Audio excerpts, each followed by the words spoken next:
विभाजन के लिए कांग्रेस का उत्तरदायित्व क्या और कितना?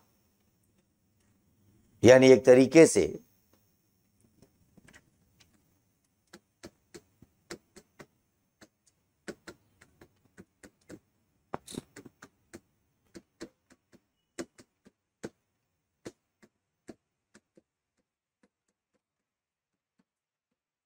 भारत विभाजन के लिए कांग्रेस का उत्तरदायित्व। अब अगर हम ये कहते कि भारत विभाजन के लिए उत्तरदायी कौन, तो लगभग सभी एक ही स्वर से बात करते कि जिन्ना, या हो सकता है कुछ उसमें गांधी की बात करते। लेकिन यहां पर यह वाला मामला ही नहीं है, यह सवाल ही नहीं है कि उत्तरदायी कौन है। हम तो यहां सीधे सीधे बात कर रहे हैं कि विभाजन के लिए कांग्रेस कितनी उत्तरदायी। दलगत राजनीति का मामला एकदम मत समझिएगा। मामला यह है सिर्फ कि अगर आपसे यह पूछा जाए भारत के स्वतंत्रता आंदोलन को सफल बनाने में, भारत की स्वतंत्रता को अर्जित कराने में किसकी भूमिका प्रभावी थी, तो एक बात आएगी कि कांग्रेस, और कांग्रेस ने ही चूंकि राष्ट्रीय आंदोलन को जन आंदोलन में तब्दील करने का कार्य किया था, तो राष्ट्रीय आंदोलन के सफलता को, ऐसा नहीं कोई एक दल और एक व्यक्ति की बात है, लेकिन फिर भी कोई भूमिका प्रभावी हो सकती है।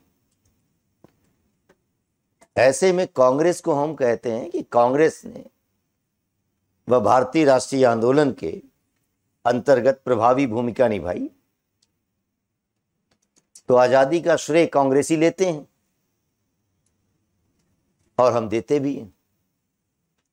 लेकिन उसी भारत में चल रहा था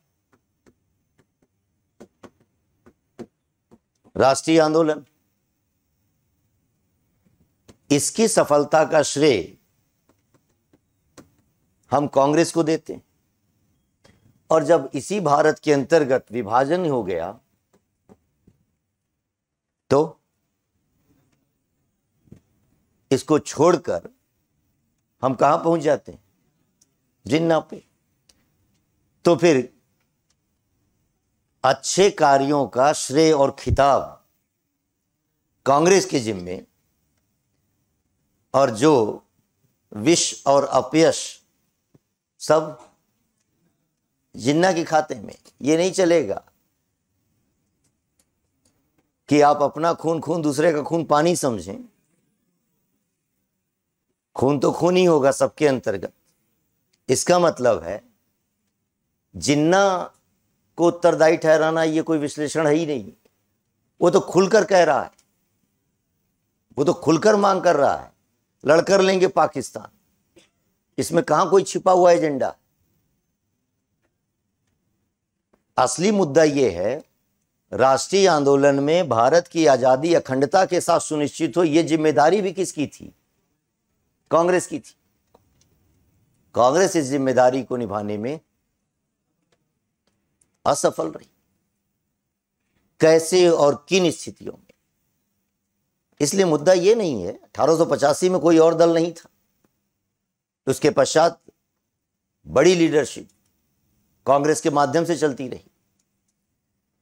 तो जब कांग्रेसी ये दावा करते हैं कि भारत की आजादी का वह सरताज हम हैं, मुकुट हम पहनेंगे, श्रेय हम लेंगे, तो विभाजन का कोई दूसरा क्यों ले?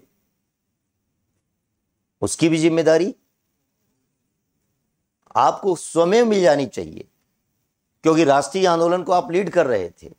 उसी राष्ट्र के अंग के रूप में वह मुस्लिम समुदाय भी था। तो फिर किस आधार पर यह बात इतनी पुख्ता तरीके से कही जा रही है? क्या आखिर कांग्रेस का उत्तरदायित्व कहां और कितना और कैसे? पहली चीज, कांग्रेस ने राष्ट्रीय आंदोलन में कई ऐसी भूलें, गलतियां की जिसने विभाजन की राह को मजबूत बना दिया। रब बात आप जिन्ना की करते हैं तो आपको पता है जिन्ना तो बहुत बाद में इस दिशा की तरफ बढ़े।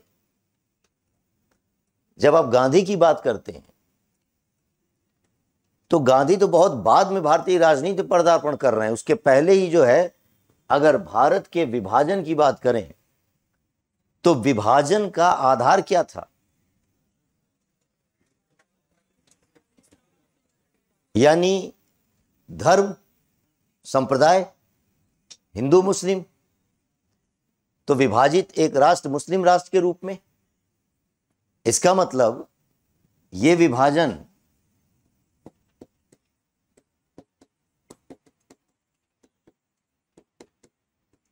संप्रदाय के आधार पर हुआ था।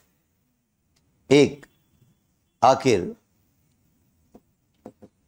पृथक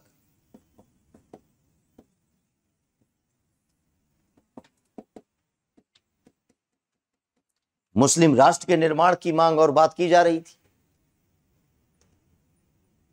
लेकिन सोचने की बात यह है कि जिन्ना इस दिशा की तरफ तो बहुत बाद में बढ़े हैं, बहुत बाद में। ये 1930 के बाद का डेवलपमेंट है। रही बात गांधी की, गांधी तो 1915 में भारतीय राजनीति के अंतर्गत अभी आए भी नहीं है, भारत की भूमि पर आए। उससे पहले ही इस संप्रदाय के आधार पर पृथक मुस्लिम राष्ट्र का जो निर्माण हुआ, तो विभाजन का बीज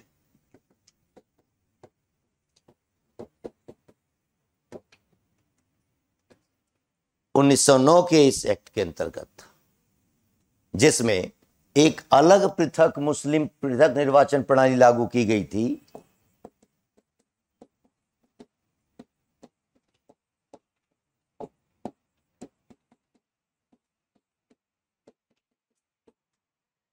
यानी राजनीतिक स्तर पर एक धर्म और संप्रदाय के नाम पर निर्वाचन की पद्धति भारत के अंतर्गत शुरू हो रही है 1909 में।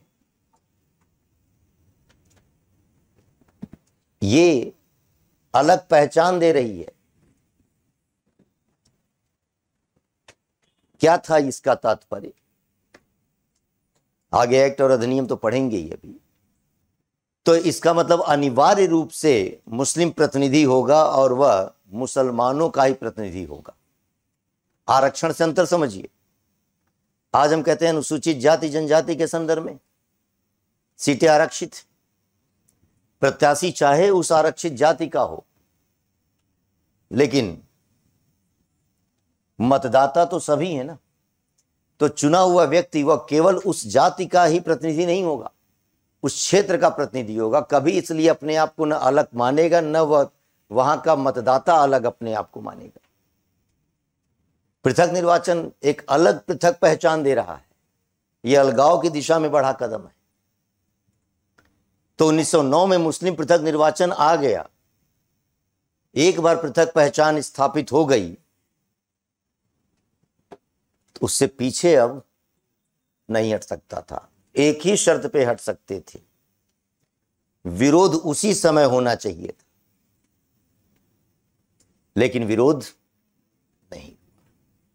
तो कांग्रेस का पहला उत्तरदायी कि 1909 के मुस्लिम पृथक निर्वाचन का विरोध उन्होंने उस तरीके से नहीं किया जिस तरीके से 1905 के स्तर पर बंगाल विभाजन का विरोध किया था।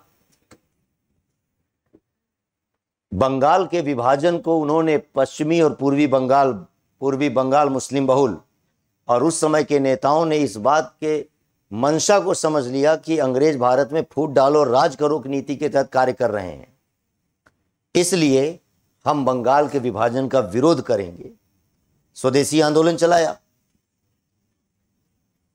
और फिर अंततः उस स्वदेशी आंदोलन का विस्तार अखिल भारतीय, और उसी दौरान क्रांतिकारी गतिविधियां बढ़ गईं। सरकार को लग गया ये चीज कि विरोध इतना जबरदस्त है, इस बात को लेकर लंबे समय तक चलाया नहीं जा सकता। अंततः विभाजन रद्द हुआ। इसका मतलब कांग्रेस ने जो काम 1905 में किया, और आप सोचिए जुलाई 1905 में विभाजन की, भाई बंगाल विभाजन की यह विधिवत घोषणा की जा रही है कि 16 अक्टूबर 1905 से लागू होगा। जुलाई में यह बात हो रही है और 7 अगस्त को टाउन हॉल की बैठक में विधिवत बंगाल विभाजन के विरोध की शुरुआत, स्वदेशी आंदोलन की विधिवत शुरुआत। यानी 1 महीना नहीं लगा निर्णय लेने में। तो कांग्रेस ने जो काम 1905 में किया वो 1909 में करने में विफल रहे। इतना ही नहीं, मुद्दा यह भी नहीं है कि खाली पहले एक स्थिति 1932 में आती है जब यही पृथक मुस्लिम निर्वाचन के आधार पर एक दलित पृथक निर्वाचन लागू किया गया रैमजे मैकडोनाल्ड ब्रिटिश प्रधानमंत्री के द्वारा। कांग्रेस के नेता और कांग्रेस ने विरोध किया। मामला 16 अगस्त 1932 का था, जिस समय ये मैकडोनाल्ड अवार्ड आ रहा। गांधी उस समय जेल में बंद थे और उन्होंने आमरण अनशन किया और अंततः पूना पैक्ट के माध्यम से यह दलित पृथक निर्वाचन रद्द हुआ। तो कांग्रेस ने जो यहां विरोध करके रद्द करवाया, जो कांग्रेस के माध्यम से यहां पर प्रयास हुआ और सरकार की मंशा सफल नहीं हो पाई, 1909 के अंतर्गत कांग्रेस ये काम करने में असफल रही। ये उत्तरदायी। हम ये भी कारण आपको बतला सकते हैं कि ये क्यों असफल रही, लेकिन हमें इससे फर्क नहीं पड़ता।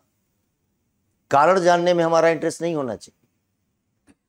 विभाजन हो गया था 1907 में उदारवादी उग्रवादी गुटों के बीच, एग्जिस्ट तो कर रहे थे। इसका मतलब या तो उस काल के नेता, यही तो बात है ना, इतने दूरदर्शी नहीं थे। तो अगर दूरदर्शी नहीं थे तो फिर किस बात का क्रेडिट ले रहे हैं स्वतंत्रता और आजादी के लिए? इसका मतलब साफ है कि हम किसी के दल के अंतर्गत मौजूद नेताओं को कमजोर क्यों बताएं। कोई कमजोर नहीं था उस समय तक, थे मौजूद एक से बढ़कर एक। गोखले भी थे, फिरोज शाह मेहता भी थे, बड़े बड़े उदारवादी थे, लेकिन समझ ही नहीं पाए इसकी गंभीरता। तो ये नासमझी अपने आप में किसकी है? फिर कांग्रेस की। तो जाहिर सी बात है, विफलता, विभाजन, इस सब के लिए भी क्रेडिट। और यही नहीं, कुछ ऐसे मोड़, ऐसी घटनाएं भी घटी जहां पर उन्होंने गलतियां की। तो ये पहली बड़ी गलती है। और एक बार अगर ये अधिकार हैं, राजनीतिक अधिकार हैं, मुसलमानों को पृथक निर्वाचन से युक्त कर दिया गया, वो अपने आप में मांग और अधिकारों की चाहत बढ़ेगी। और 1916 में उन्होंने दूसरी एक गलती कर दी कि हिंदू मुस्लिम एकता के नाम पर लखनऊ अधिवेशन में इस पृथक निर्वाचन को स्वीकार कर लिया। कांग्रेस ने, लखनऊ अधिवेशन के अध्यक्ष थे, वेरी गुड, अंबिका चरण मजूमदार। और यही वजह है कि हम 1909 के एक्ट का विरोध न करके उस समय 1916 में स्वीकार भी कर ले रहे। तो सांप्रदायिकता और भारत विभाजन का बीज बकायदे खाद पानी पा गया। और तत्पश्चात ठीक है हिंदू मुस्लिम एकता के नाम पर सोच यही थी, सोच तो यही थी कि हम मुसलमानों को अपने साथ जोड़ पाएंगे ताकि सरकार उनका यूज ना कर सके। हम विश्वास बहाली के लिए थे, बहुत दिल साफ था, मन साफ था, इंटेंशन कोई गलत नहीं था, लेकिन जहर के स्वरूप को नहीं समझ पाए रहे थे और धीरे धीरे सिप ले रहे थे। मजा आ रहा था उस समय, हल्का हल्का सुरूर था। तो स्वीट पॉइजन, ये ना समझ पाना भी कि ड्रग्स कितना अंत में हानिकारक होगा। तो कुल मिलाकर 1916 के अंतर्गत लखनऊ अधिवेशन में कांग्रेस के द्वारा पृथक निर्वाचन को स्वीकार कर लेना, यह उसकी एक और बड़ी भूल थी। और फिर उन्होंने 1928 में नेहरू रिपोर्ट के अंतर्गत मुस्लिम पृथक निर्वाचन को खारिज करने की बात कर दी। अब देखिए,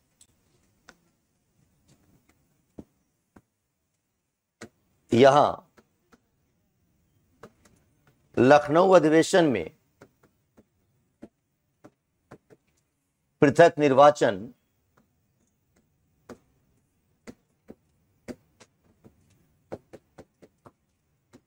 स्वीकार कर लिया कांग्रेस, और यहां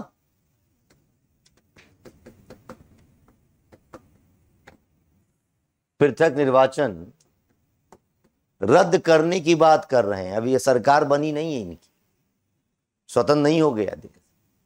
भारत सचिव लॉर्ड बर्कनहेड ने उस समय चुनौती दी थी कि यदि इतना साइमन कमीशन का विरोध कर रहे हैं और जिसमें एक भी भारतीय नहीं है, तो इतने बड़े कुशल भारतीय हैं, तो जरा एक संविधान बनाकर दिखाइए जो कि सर्वमान्य हो। भावुक हो गए लोग, और मोतीलाल नेहरू की अध्यक्षता में बन गई रिपोर्ट, और उसके अंतर्गत कह दिया कि पृथक निर्वाचन नहीं होगा, संयुक्त निर्वाचन होना चाहिए, जैसे आज है वैसे मताधिकार है सबको। अच्छी बात थी, लेकिन गलत समय पर सुधार का प्रयास है। एक बार जिसने अधिकार प्राप्त कर लिया, आपने स्वीकार कर लिया, अब आप अपने ही प्रावधानों में कह रहे हैं कि आपका अधिकार गलत है, तो जाहिर सी बात है कि फिर उस अधिकारों का लाभान्वित समूह अपने आप में क्या होगा, आपसे अलग होगा। इसलिए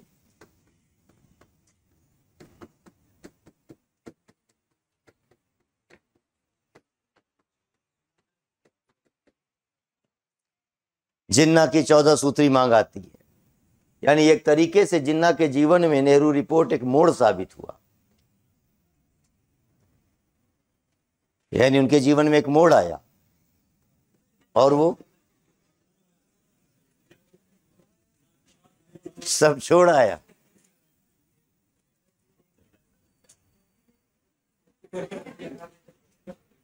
इधर लौटिए। जिस तरह किसी और के जीवन में एक मोड़ आया था,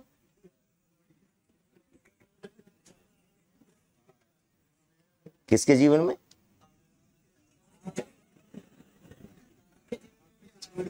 है ना? हाँ, कईयों के जीवन में तो इतने मोड़ आ चुके हैं कि कोई किस मोड़ पर छूट गया पता भी नहीं चला, है ना? हाँ, और कुछ उसी मोड़ पर अभी भी खड़े हैं। इधर लौटिए। हाँ, ये नहीं समझ में आ रहा होगा, मोड़, खड़े, छूट गया, सब याद आ रहा है ना? समझिए क्यों ऐसा कहा जा रहा है। किसी को अधिकार देकर अधिकार छीन लेना, ये सबसे बड़ी नासमझी, और वो भी औपनिवेशिक शासन के दौरान। आप अपने आप में, वो भी धर्म और संप्रदाय के मामला चल रहा। तो फिर मोहम्मद अली जिन्ना अभी तक मुस्लिम लीग के उदारवादी गुट के साथ थे, मोहम्मद शफी उग्रवादी थे, लेकिन 1928 की नेहरू रिपोर्ट के अंतर्गत जब पृथक निर्वाचन को रद्द करने की बात कर दी गई, तो फिर मोहम्मद अली जिन्ना मुसलमानों के नेता हैं। उनको लगा कि अगर वो खुद मुसलमानों का झंडा नहीं उठाएंगे तो बाहर हो जाएंगे, इसलिए अब उन्होंने पृथक निर्वाचन की बात की, मुस्लिम बहुल प्रांतों की बात की, प्रांतों को विशेष अधिकार देने की बात करने लगे। केंद्र के स्तर पर ऐसी शक्तियां न होकर प्रांतों को प्राप्त होनी चाहिए। फिर यह धारा आगे बढ़ रही है। वही वह समय था 1930 का। मोहम्मद इकबाल, वे मोहम्मद इकबाल जिन्होंने सारे जहां से अच्छा हिंदुस्तान हमारा लिखा। सोचने की बात यह है कि वो उस हिंदुस्तान की बात कर रहे थे, उन्होंने इस चीज को लिखा। उन्होंने उस समय बहुत पहले इस बात को कहा था कि मजहब नहीं सिखाता आपस में बैर रखना। सबसे बड़ी बात यह, इसके बावजूद 1914-15 के पश्चात बहुत लर्नेड पर्सन थे, कवि हृदय थे, दार्शनिक विचारों के धनी यूरोप पहुंचते हैं शिक्षा के लिए। जर्मन फिलोसफर्स उनके अपने चिंतन को ग्रहण करते हैं, नीत्शे के विचारों से प्रभावित, थेसिस कर रहे, लिख रहे, पीएचडी कर रहे दर्शन में। इसके बावजूद दौर था यूरोप के अंतर्गत प्रथम विश्व युद्ध। जिन्ना हिंदू थे, अब इसी को कहते हैं हम तो वही जानेंगे जो है अब उनके खानदान का। आप समझिए इस चीज को। अब इसी को कहा जाता है कि विषयांतर। कितने सारे लोग क्या थे पहले, अंतिम रूप से क्या हुए, जो हुए वही तो जाना जाएगा। बुद्ध पहले ब्राह्मण मतानुयायी थे, क्या बुद्ध की पहचान रह गई ब्राह्मण मतानुयायी की? तब बताइए। अशोक भाई साहब, सम्राट अशोक शैव मतानुयायी थे। अब अशोक के बौद्ध धर्म और उनके कार्यों पर विचार करने से पहले इसी पर पोस्टमार्टम कर लें, था तो वही ना। इसी को कहते हैं फोकस्ड। कहां है आप, क्या समझना चाह रहे हैं? समझाना जो चाह रहा है वो तो दूसरा है, उसको तो बीबीसी चैनल चलाना है। हाँ जी न्यूज, वो तो 2000 की नोट पे चिप लगा दी थी, है ना। तो छोड़िए, मूल बात अब समझिए कि जब यहां पर ये जिन्ना की तरफ से बातें की जा रही थी, उस समय मोहम्मद इकबाल जो प्रथम विश्व युद्ध के दौरान यूरोप में थे और यूरोप के अंतर्गत रहते हुए उन्होंने जो देखा पश्चिमी पूंजीवादी राष्ट्रों का विभत्स रूप, वह उनको द्रवित कर गया। क्योंकि उस प्रथम विश्व युद्ध के अंतर्गत ब्रिटेन के खिलाफ तुर्की भी था और तुर्की का सुल्तान खलीफा कहलाता था, धार्मिक प्रधान भी था, मुस्लिम धर्मगुरु कहलाता था। अंग्रेजों ने भारत सहित तमाम विश्व के स्तर पर मुसलमानों को यह आश्वासन दिया था कि बेशक युद्ध अपोजिशन में है तुर्की हमारे, लेकिन हम मुसलमानों का अपमान नहीं होने देंगे, खलीफा के साथ किसी तरह की कोई अपमानजनक बर्ताव नहीं करेंगे। लेकिन विश्व युद्ध को जीतने के पश्चात वहां उन्होंने जर्मनी के साथ वर्साई की संधि और फिर तुर्की के साथ सेवर्स की संधि करके तुर्की साम्राज्य का विभाजन कर दिया। और विभाजन का तात्पर्य उनके बहुत विशाल साम्राज्य था। खाली वह मामला तुर्की तक नहीं था, वह यूरोप के दक्षिण पूर्वी क्षेत्रों तक था, ऑटोमन साम्राज्य कहलाता था। वह अफ्रीका के क्षेत्रों तक था, एशिया के अंतर्गत था, पश्चिम एशिया के अंतर्गत मौजूद था। तो फिर उनके क्षेत्रों पर देखरेख करने का अधिकार ब्रिटेन और फ्रांस को दे दिया गया। तो यह समझ में आया उनको कि ये मतलब वो अब इस एंगल से सोचने लगे कि जानबूझकर मुसलमान होने के नाते यह व्यवहार किया गया है। और ये सब उस पुराने धर्म युद्ध से अभी भी अपने आप को बाहर नहीं निकाल पाए, जो ईसाइयत और इस्लाम के बीच का संघर्ष था। और उस तुर्की कस्तंतुनिया क्षेत्र पर, जो पहले पूर्वी रोमन साम्राज्य की राजधानी हुआ करती थी, इस्लाम के अनुयायियों ने नियंत्रण कर लिया। ये उसका बदला ले रहे हैं। अमानवीय। अब मानव, उनके मोहम्मद इकबाल के हृदय में पहले मानव था, अब मानव से हटकर इस्लाम आ गया। और फिर एक तरफ से उनके चिंतन का जो परिवर्तन है उन स्थितियों से कि ये राष्ट्र जो पश्चिमी मानवतावादी कहते हैं, मानवतावादी है ही नहीं। जब इस्लाम मन में, दिल में बैठ गया, यानी धर्म प्रमुख होने लगा, तो नजरिया भारत में भी दिखेगा। और वही समय था जब भारत के अंतर्गत 1930 में उन्होंने एक मुस्लिम बहुल प्रांत बनाने की बात की। कोई भारत से अलग राष्ट्र नहीं, कि मुसलमानों के हितों के लिए, क्योंकि अब ये सब घटनाएं चल रही हैं। और यही वह दौर था जब कैम्ब्रिज यूनिवर्सिटी के छात्र चौधरी रहमत अली नाउ और नेवर लिखकर एक पृथक मुस्लिम राष्ट्र पाकिस्तान के निर्माण की अवधारणा प्रस्तुत कर गए। और फिर जब एक राष्ट्र के निर्माण की अवधारणा आ गई तो गाड़ी तो इसके आगे निकल चुकी है। और फिर जो कुछ हुआ आपसे छुपा नहीं। 1940 में लाहौर अधिवेशन, मुस्लिम लीग ने प्रस्ताव पारित कर दिया कि पाकिस्तान बनना चाहिए। और तत्पश्चात जो भी उस समय, अब अगस्त प्रस्ताव आ रहा है, क्रिप्स मिशन आ रहा है, सब में उनकी एक ही अस्वीकृति का कारण था कि पाकिस्तान का निर्माण नहीं हुआ है, करिए। और अंत में जब कैबिनेट मिशन ने अस्वीकार कर दिया तो लड़ कर लेंगे पाकिस्तान। घटनाएं चल रही हैं। तो कांग्रेस का उत्तरदायित्व देखिए, इस बीज को आखिर जमने से पहले ही उखाड़ने की कार्य इन्होंने नहीं किया। खाद पानी दे दी, सुधारने का काम किया, बहुत देर हो चुकी थी, इसलिए अलगाव की दिशा की तरफ कदम पड़ गया। यह आप अंदाजा लगा सकते हैं इस चीज को। इसलिए कोई भारत के विभाजन को केवल 1947-46 देख रहा हो तो इसका मतलब इतिहास की समझ नहीं है। और यह घटना कोई स्वतंत्र नहीं है, यह अचानक और हवा में नहीं आ गया। वही 1906 यानी 1905 में बंगाल का विभाजन, और विभाजन का विरोध हो रहा है पूर्वी बंगाल मुस्लिम बहुल,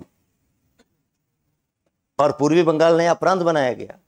उसी पूर्वी बंगाल के संदर्भ में ढाका और उसके नवाब रहे सलीमुल्लाह खां के नेतृत्व में एक मुस्लिम लीग का गठन हो रहा है। धर्म के नाम पर राजनीतिक दल बन गया तो राजनीतिक सांप्रदायिकरण की दशा शुरू हो चुकी थी। फिर इसी चीज का अगला विकास है। लेकिन कांग्रेस ने यहां पर जितनी बुद्धिमत्ता के साथ कार्य किया था, यहां पर उतनी बुद्धिहीनता दिखलाई। इसलिए कांग्रेस उत्तरदायी। साथ में कांग्रेस की एक बड़ी गलती है, मुस्लिम संप्रदायवाद से निपटने के लिए उसने जनता के स्तर पर कोई प्रयास न करके, सामाजिक आर्थिक स्तर पर उसका विश्वास न जीतकर, नेता के स्तर पर वार्तालाप करते हुए जिन्ना को मुसलमानों का नेता बना दिया। यानी अभिजात वर्गीय दृष्टिकोण से मुस्लिम संप्रदायवाद से निपटने का प्रयास किया उन्होंने। मतलब यह है कि आखिर जब बात दलित समुदाय की थी तो पृथक निर्वाचन की बातें आई, समझ में आ गया। तो फिर अब इसका मतलब हुआ कि कहीं ना कहीं दलित समुदाय के अंतर्गत ये वाली भावना आ रही है कि उसका कल्याण साथ रहकर एकजुट होकर नहीं हो सकता। तो अस्पृश्यता विरोधी लीग का निर्माण करके हरिजन यात्रा करते हुए एक तरीके से दलित उद्धार के लिए प्रयास शुरू हो गया, विश्वास बहाली। मुसलमानों के स्तर पर नेता के भरोसे छोड़ दिया गया तो फिर वे अपने आप में क्या होते गए, अलग दूर शेष भारतीय समाज से। और यही वजह है कि जिन्ना से वार्तालाप करते हुए जिन्ना को स्वाभाविक नेता बना दिया। अब जिन्ना ने मांग कर दी कि लड़कर लेंगे पाकिस्तान, तो मुस्लिम समुदाय का एक बड़ा वर्ग जुड़ गया कि लड़कर लेंगे। तो कांग्रेस की एक बड़ी गलती यह भी है कि उन्होंने अन्य चीजों के स्तर पर जन आधारित कार्यक्रम चलाकर अपना रुझान दिखलाया था, लेकिन सांप्रदायिकता से निपटने के लिए जनता के स्तर पर काम न कर नेता के स्तर पर कर रहे थे। ये उनकी भूल थी। इसी को कहा जा रहा है कांग्रेस का उत्तरदायित्व तो है और पर्याप्त है। इसलिए यह मामला खाली ये नहीं है कि आज की कांग्रेस से उसकी तुलना करें। हाँ, कई बार होता है कि जब हम स्वतंत्रता आंदोलन, राष्ट्रीय आंदोलन में कांग्रेस की बात करते हैं तो कांग्रेसी खुद अपने आप को इस गलतफहमी से जोड़ लेते हैं कि हम वही वाले हैं। नहीं है। कारण यह है कि वो इस समय भारतीय राष्ट्रवाद के साथ आपका संबंध था, इसलिए चीजें जुड़ी थी। इसलिए गांधी ने कहा था कि कांग्रेस को भंग कर देना चाहिए, क्योंकि राष्ट्रीय आंदोलन के अंतर्गत हमारे लिए वह भारत की भूमि की आजादी के साथ आपको जोड़ रहे थे। अब स्वतंत्र भारत के पश्चात सभी दल हैं, लेकिन आप अपनी ऐतिहासिक विरासत को याद दिलाकर वोट कमाएंगे, जो ठीक बात नहीं है। तो उस समय चाहे कांग्रेस न मुक्त हुई हो,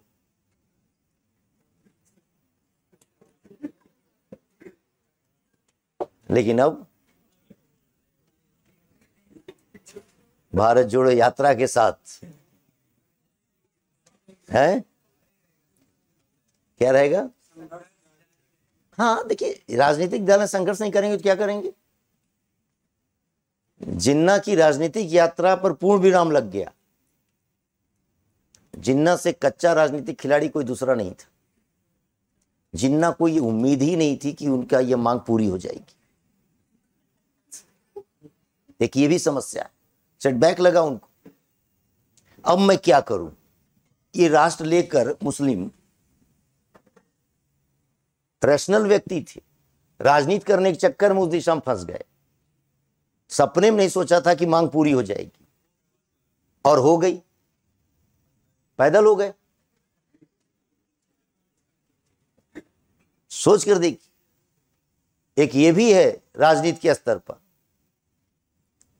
कि मांग कर रहे थे, बना दो, कम से कम कांटा तो निकला। रहकर लड़कर लेंगे पाकिस्तान तो चलता रहता ना। निराश हो गए थे वो, हताश हो गए थे। लोग बोल तो रहे थे, बधाई तो दे रहे थे, मुबारक हो मुबारक हो। वो कहे क्या मुबारक कर रहे, मूड खराब हो गया, अब क्या करूंगा।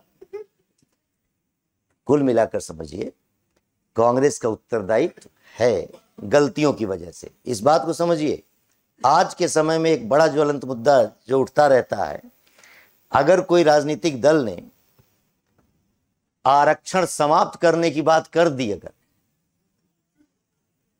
तो आप समझ रहे हैं क्या होगा।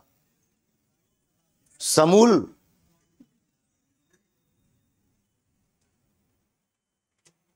अधिकार देकर किसी को अधिकार छीनना सबसे बड़ी गलती होगी। या तो अधिकार दो नहीं, वरना अधिकार का पूरा सम्मान करो। और वो भी जब मामला अभी अविश्वास का हो, परिपक्वता के साथ ना हो। एक झटके में कोई ये बात करना शुरू कर दे तो देखिए क्या मानने लग जाएंगे लोग। जबकि हकीकत ये है कि जिस आरक्षण के लेकर सामाजिक न्याय की अवधारणा को चरितार्थ करने का प्रावधान बनाया गया, वह सामाजिक न्याय का लक्ष्य पूरा नहीं हो रहा, क्योंकि वह आरक्षण अपने आप में वर्टिकल हो गया, हॉरिजॉन्टल नहीं रहा, क्षैतिज नहीं रहा। क्योंकि जिस भाई अनुसूचित जाति और जनजाति के संदर्भ में एक पीढ़ी ने प्राप्त किया, उसकी अगली पीढ़ी ने प्राप्त किया। उसकी अगली पीढ़ी ने प्राप्त किया। अब ये सारे समुदाय एक बार में तो प्राप्त नहीं कर लिए थे ना, लाभ यहां पर मिला, ये सब वंचित। आरक्षण के अंतर्गत कंपटीशन तो इजी समुदाय के बीच में, तो लाभ भी किसको मिलेगा? जो इनमें से बेहतर होगा। एक धारा बन गई तो उसको पढ़ाई का महत्व समझ में आ रहा था, एनवायरनमेंट उसके लिए अनुकूल है, तो क्या हुआ? पारिवारिक आरक्षण और उसका लाभ। इसलिए ओबीसीज में क्रीमी लेयर की उदाहरण आई कि एक समय के पश्चात यानी वह उस दायरे में आ गया तो फिर सामाजिक आर्थिक परिवेश बदल गया ना। तो जब एक जगह रुकेगा तब तो क्षैतिज स्तर पर चलेगा। न्याय तो पूरे समाज के संदर्भ में चाहिए था। जिस दिन किसी राजनीतिक दल ने इस पर हाथ रख दिया, पहली नजर में तो वो उस पूरी कम्युनिटी का विरोधी हो जाएगा, और वो हो चाहे ना हो दूसरे दल उसे साबित कर देंगे। उसमें से कई लोग निकल लेंगे दल में से, क्योंकि उन्हें अपनी राजनीति चमकानी होगी, उस समुदाय का नेता बनना होगा। तो अपने आप में ठीक वही चीज चल रही थी कि जब बात मुसलमानों के लिए आरक्षण की बात हो गई थी, पृथक निर्वाचन की बात, तो अब अगर कोई उसका समर्थन कर रहा है तो जाहिर सी बात है वो मुसलमानों का नेता बना हुआ है। अगर उस पृथक निर्वाचन का जो विरोध कर रहा है, इसका मतलब वह मुसलमानों का विरोधी है। लेकिन कुल मिलाकर एक चीज है, और वो यही, कांग्रेस को उस समय के संदर्भ में विरोध करते रहना चाहिए था, जैसा कि उन्होंने बंगाल के विभाजन का और दलित पृथक निर्वाचन का किया था।